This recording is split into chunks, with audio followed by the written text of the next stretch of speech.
मेरा नाम आकाश है। मुझे मेरी अंग्रेजी वाली टीचर बहुत खूबसूरत लगती थी। उनके सामने मेरी क्लास की लड़कियां भी फीकी पड़ जाती थीं। जब वो क्लास में आती थीं तो मेरा ध्यान बस उनकी तरफ ही रहा करता था। एक दिन जब वो क्लास में कुछ पढ़ा रही थी तो मेरा ध्यान सिर्फ उनमें ही था और अचानक से उनकी नज़र मेरी तरफ पड़ा तो वो मुझे देखकर अजीब तरीके से देखने लगी। फिर थोड़ी देर कुछ सोचने के बाद वो मुझे अपने साथ स्टाफ रूम में लेकर गई और 3 घंटे मेरे साथ। नमस्ते दोस्तों, मेरा नाम आकाश है। ये बात तब की है जब मैं क्लास 10 में पढ़ रहा था। उस टाइम मेरे बहुत से दोस्त थे जिनकी गर्लफ्रेंड थी, पर मैं सिर्फ पढ़ाई पर ध्यान देता था। मेरे दोस्त बोलते थे कि अरे आकाश, तूने अभी तक कोई गर्लफ्रेंड नहीं बनाई, किसी काम का नहीं है तू।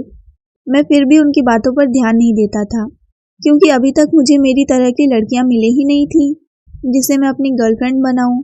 लेकिन जब से इंग्लिश वाली मैम स्कूल में आई हैं, मैं क्या, सब लोग उन्हीं को देखते रहते हैं और तब से मेरा ध्यान भी सिर्फ उन्हीं में रहता है।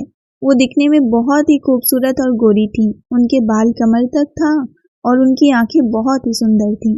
सच पूछो तो मैं स्कूल सिर्फ उनको ही देखने जाता था। सब लोग उन्हें ही देखते रहते थे, यहाँ तक कि हमारी क्लास की लड़कियां भी उनकी तारीफ करती रहती थीं। मैं सोचा कि खास मेरी मैम से कभी बात हो जाती तो मैं बहुत खुश हो जाता। मैम की अभी तक शादी नहीं हुई थी और उनकी उम्र भी 20 साल की होगी। वो मुझसे 3 साल बड़ी थी, पर मैं ये बात भूल गया था कि वो मेरी मैम है। अब मैं अपने दिल की बात उनसे बताना चाहता था, लेकिन मैं सामने से जाकर ऐसा नहीं कर सकता था, क्योंकि मुझे बहुत डर लग रहा था कि कहीं वो मना ना कर दे, और अगर वो ये बात किसी और से बताती हैं तो मेरी बहुत बेइज्जती होगी कि मैं अपनी मैम पर ही ट्राई कर रहा था। एक दिन मैम कुछ पढ़ा रही थी तो मेरा ध्यान सिर्फ उनमें ही था। अचानक मैम ने मुझे देख लिया।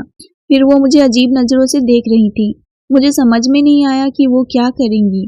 फिर धीरे धीरे वो मेरे पास आई और फिर मुझे बोले कि लंच के टाइम तुम स्टाफ रूम में आ जाना।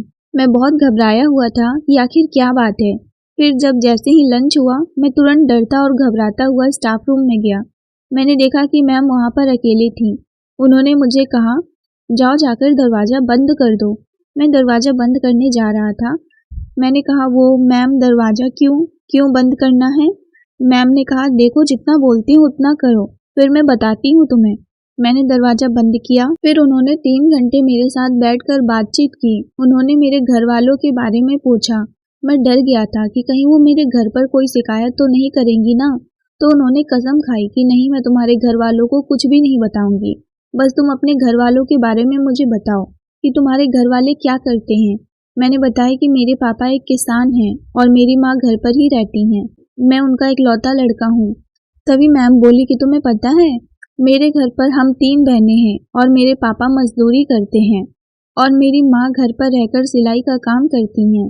फिर उन्होंने बताया कि उनके ऊपर कितनी जिम्मेदारी है, जो वो यहाँ पर स्कूल में भी पढ़ाती हैं और अभी आगे की पढ़ाई भी करती हैं।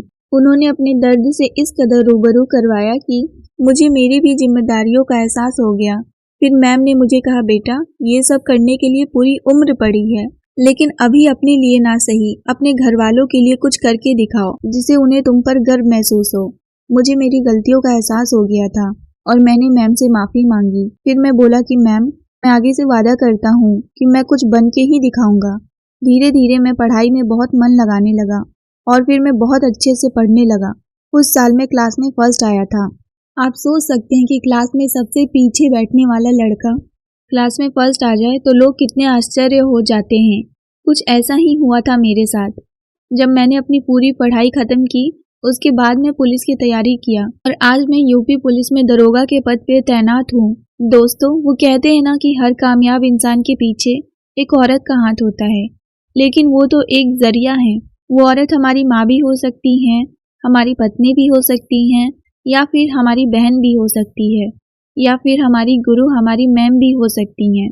वो सब यही चाहती हैं कि हमारी लड़का कुछ कर ले। अगर कोई गर्लफ्रेंड होगी तो वो भी यही चाहेगी कि वो कुछ अच्छा कर लेता, कि आगे शादी विवाह में कोई झंझट ना हो। जब तक आप खुद से कोई मेहनत नहीं करेंगे तब तक कामयाबी आपको नहीं मिलेगी। तो दोस्तों, अपनी सोच अपनी कामयाबी के पीछे लगा दें। तो दोस्तों, कैसी लगी आपको ये छोटी सी प्यारी सी कहानी पसंद आई हो तो वीडियो को लाइक, शेयर और सब्सक्राइब जरूर करें। मिलते हैं एक नई कहानी को लेकर, तब तक के लिए आप सबका धन्यवाद।